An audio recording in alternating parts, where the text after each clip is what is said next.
am over here by Natalie's quilt and I'm going to finish the top in this video. I'm Nikki, this is Pin Cut Sew. So glad you're here, thank you for joining me. I don't usually sew quilts from patterns, it's been a while, but this really looks like Natalie. She wanted a new quilt for her bed. I haven't made her one in a while, and you know, this is her aesthetic. The last one I made her was very different and brighter colored than this. She's 20 and she's a ballet dancer. She likes these demure colors, browns and blues. So I wanted to make her this quilt for her bed. Right when I saw the bows, I was like, that's so Natalie, I'm gonna make that one, it looks like fun. So this is the top knot pattern by Pin and Paper Patterns. I will link you to it. The issue I am running into though is that this is only designed for a throw size quilt, and Natalie really wanted a full size quilt so that it fits, like it spreads over her bed, like folded in half, and then it falls over the bed. So today in this video, I'm going to kind of give you some ideas and some ways to make a quilt top larger for whatever size quilt you're trying to make it. This is on the bigger side for me. Usually I make throw sizes and I do quilt these, and I'm going to quilt this big one on my regular machine. I have a video all about that. You can quilt your own quilts. You don't have to send them away. You can do it on your regular sewing machine. I will link you to that video. I think I was really surprised by how many people really thought their regular machine could not do it. And so I think you'll be surprised if you give it a try. So anyway, today, this is what I'm going to do. I'm going to figure out how to expand this quilt so it is several inches wider and several inches taller, and I have some ideas, so let me show you what they are. The first thing I did was I made all of the sashing just half an inch bigger. I could have gone even bigger than that, but I liked the close togetherness of the bows on the pattern, and I didn't really want to make them look really spread out. So it did buy me a couple of inches though. So let me show you what else I'm gonna do. Okay, so she lays out in here how big all of your sashings and borders are going to be. And I looked up the size of a full-size quilt, and it is typically 85 by 108. This quilt is only 53 by 65, so I need to make up at least 32 inches on all ends. Let's see, 32 or 43, gosh, now I can't remember. 16 inches on each long end, 21 on each short end. I don't need this to be exactly 85 by 108, so I think I landed somewhere in the middle. It's been a few weeks since I've done this, and you know, quilt math is not my forte, so this is almost sure to be revamped as I go here. But I already said that I kind of wrote out a little plan here. I already said I'm gonna make the sashing bigger. I said 2 1/4, I accidentally cut it 2, so that bought me a couple of inches, and then I'm gonna make all of the borders, the ones around here, I'm gonna cut them 5 1/2 instead of the 3 1/2 that she says. And then I'm going to, so if this is my quilt, here's my bows. Okay, so this is the quilt. I'm going to add borders, and then I'm going to add, gosh, I was eating chocolate covered almonds and now they're like stuck in my throat. I'm going to add a border of 4 patch blocks like this. Hopefully, if I can get them to evenly fit with the length and width measurements that I have. So I'm gonna add 4 patch blocks in the same prints that I made all of the bows in. So it'll be like a scrappy border here. And then I will be able to add another border around here of my cream colored background fabric. So that should buy me enough inches, and it should give me some fudge room. So if I find that I want it, if I need to make this border wider on the sides and shorter on the top, or vice versa, then I can kind of be the judge of that at the end. So I have already cut my 5 1/2 inch borders. I have made a past video about adding sashing to quilts, so I'm gonna link you to that too, because it's the same with these borders. A lot of times people they'll just make one really long strip.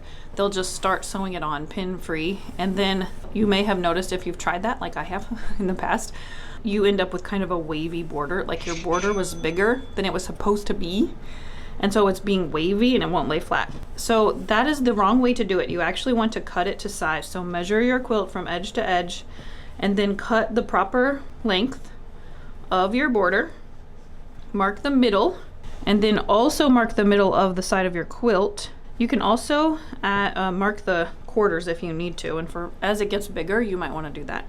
And then you make sure that this is evenly spaced throughout the quilt by marking the middles. So if you've ever had that happen to you, that's why. Here's the remedy. Okay, so first order of business is to add these 5.5 inch wide borders to the sides and top and bottom of my quilt. I know it's nothing new, but it's so good to see you.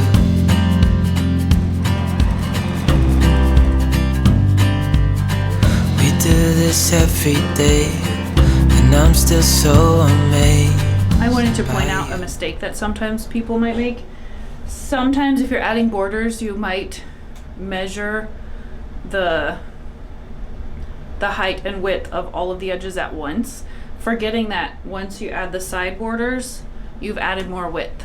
So don't measure your top and bottom borders until after you've attached the side borders, or vice versa. If you're adding the top and bottom first, you've just grown your quilt. So don't be tempted to measure your height and width and make your borders before you've added two of them, if that makes sense. Another thing I wanted to address is that somebody on Instagram suggested that I just add more bows. But the way this is arranged, it would have been easy to add another column of bows, and that would have made up some width. But because they're configured to like nest inside one another, it wasn't that easy to just add more length to it. That I would have had to like kind of reconfigure the entire thing. So I decided on borders instead. Okay, I've been calculating. I got my borders added and I measured across both ways. This is funny, they look like people. I am now 72 inches long and 59 inches wide, and 59 is prime. Nothing goes into 59. I was really hoping that I could find a number that went into both the length and width and just make 4 patches and it would be really easy. And so I was like, man, I'm gonna have to come up with a whole new plan. And then I remembered what I was just saying about the borders. The quilt, after I add 8-inch, no wait, it's gonna be more than 8 inches. Okay, hold on, 88, but that still works. Okay, so after I add 8-inch 4-patch borders on both sides, then it will be 88, and that is also divisible by 4. So I can still make 4-inch squares. So that's the plan. I hope this is making a little bit of sense. Adding interesting borders is a really, really, really good way to expand your quilt. And if your math isn't mathing, there are borders that you can make that don't require them to fit perfectly or perfect width of squares or whatever. There's so many ideas. Just go online or on Pinterest or go to your quilt books. I like the kinds of quilt books that have examples of beautiful quilts from history to modern quilts, because that's how I get so many ideas. I like ideas more than I like patterns, and this is having some books like that on hand, like my giant America's Quilts book and some other ones that I've collected. They're super useful for just having ideas on how to add more borders. So I'm gonna plow ahead. I'm going to cut a bajillion 4.5-inch squares. I'm going to need, let's see, I don't know. I'm gonna have to do some more math to see how many I need to cut. I will probably math it wrong anyway, so I'll either have way too many or way too few. We'll see. It's a new day, and it has been a doozy of a day. We had a plumber come to fix our kitchen sink and found out that we have to get a new septic system. So the money pit saga just goes on, but I completed my boring to-dos so that I could come in here and sew for a little bit to clear my mind. So I have remathed just to make sure that I got the math correct. And I do indeed believe I need to cut 160 4-inch squares to make 8-inch 4-patch squares all the way around my quilt. That could still be wrong. Me and quilt math, we're not that great. So luckily though, I have 8 prints that I'm working with, so I just need to cut 20 of each. So that's not too hard. And I am glad now that I bought plenty of fabric. Whenever I'm buying quilt fabric that is not like a scrappy quilt and I need enough for everything, especially for this, because I knew I was gonna need more than the pattern suggested. So I bought a yard of everything. I mean, I've had people ask in the past, how much fabric do you buy? If I'm just buying it because I like it, which I try not to do, honestly, I buy half a yard. But if I'm buying it for something specific to make sure I don't run out, I buy a whole yard, and it will get used this time. In the meantime, we can't actually use our kitchen sink for like a week, so luckily I kept these Panera cups. I can't believe you love me. I just feel so lucky. Okay, I have them all cut. Whenever I'm trying to randomize things, I like to put them in a big bowl, or box in this case, and separate them all from each other so that I can just grab them as I sew and not have to think about whether or not I'm being random enough. They tend to stick together when you cut them, so it takes a second to separate them, but it does help make sure that you're truly random. Then you just stir it. Okay, I'm just gonna go start chain piecing these together 2 at a time, and then I will start to put them together into 4 patches. This is the relaxing part of quilting. You don't have to think very hard.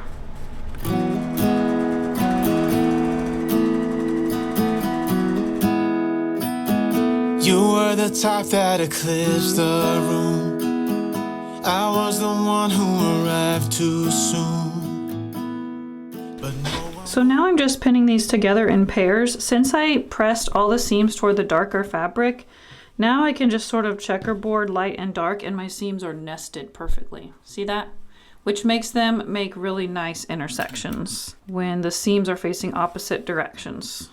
So I'm just pairing them up, making sure that they're mixed up enough and that I don't have any certain fabrics next to certain other fabrics, you know? And then I will sew them into the 4 patches. Gosh, that's because, look, I just said I pressed them all to the dark one, and this one I didn't do that. Now we go on and on with this poor love song we've been working on far too long, baby. Do you still remember when our hearts tuned up spontaneously? On and on like a marathon, we keep running from fighting for something to remind us. Okay, the next step is to make 2 rows of 8 to go down each side. And then hope and pray that they are exactly the right length that they were supposed to turn out. We'll see. We're just betting on broken dreams. Nobody's gonna come and save us. We cashed in too many empty favors, yeah. Now we go on and on. Oh my gosh, I freaked myself out for no reason. I was right the first time. I must have just marked the middle wrong. So here's the middle. No, I need 1 more. So I need 9.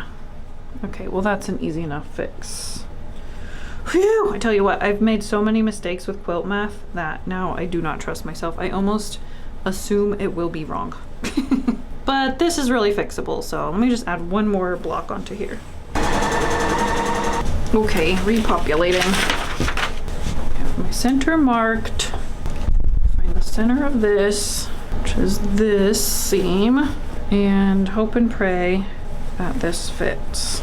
So I needed 9 blocks, which is so weird because even when I just redid it on the calculator, it still says 8. So I don't know. Whatever, it fits. Now I just really hope it's gonna fit the other way though. Like what if it doesn't? I think I need to work this out on paper before I sew this. I know where I went wrong. I'm gonna have to adapt. Oops, sorry about that. Okay, so I am attaching the side 4 patches first on both sides because it fits evenly on the side, which equals 72 inches. But right now the top and bottom equal 59 inches. And they will be made 16 inches larger because of my, whatchamacallums, my 4 patch borders on either side. So what I can do though, is if I cut down these white borders just on the sides by 1.5 inches on each side, then that will eliminate 3 inches, and then I will have 72 going this way also, and then they will fit evenly across, I think. So what's gonna happen is that my top and bottom border will just be slightly taller, I mean bigger than my side borders, but since it's a rectangular quilt, I think visually it's gonna look fine. And this is how we adapt things when they don't quite fit or work out. So before I start hacking away though, I'm just going to make absolutely sure. So I'm gonna go make some dinner so that my mind is clear. Okay, I did it. You can't see the whole thing in my tiny room, but let me try to show you. At least one edge. I put a checkerboard border around the entire thing. And it looks really good. I went in there in her room and put it on her bed, and it's pretty close to full size. So I'm just gonna put a 4-inch of the neutral border all the way around the edges. And then it'll be ready to quilt. So when I have the top done, I'll show you. And then when I have the entire quilt done, I'll put that in another video sometime, or I'll definitely share it on Instagram. But I think this week has been such a doozy of a week as I've been working on this quilt top and video. Remember I told you our septic tank needs replaced? We also have a burst pipe that runs through the slab in our kitchen. So we have to tear out some of our kitchen floor and jackhammer, and like, it's like a massive plumbing bill coming. And so what's funny is that when you work on projects like this that take a long time, they're always tied to memories. And this quilt has been sort of like an escape for me, like a calming thing to do in the midst of this. I mean, we handle these things pretty well at this point because we're super used to it now, but also I think we're gonna move. Yeah, this house has been really fun, but we also just kind of want to live somewhere simple. So yeah, anyway, it will be nice to have a larger sewing space. So there's that to look forward to. Anyway, thanks for listening. Let's go finish this quilt up.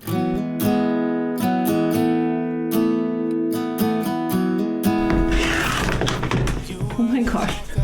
This is all I have left. I bought the exact right amount of this border fabric.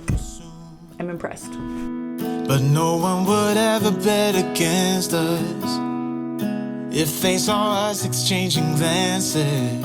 I was too busy to fall in love. You were too busy to break my heart. Nobody else was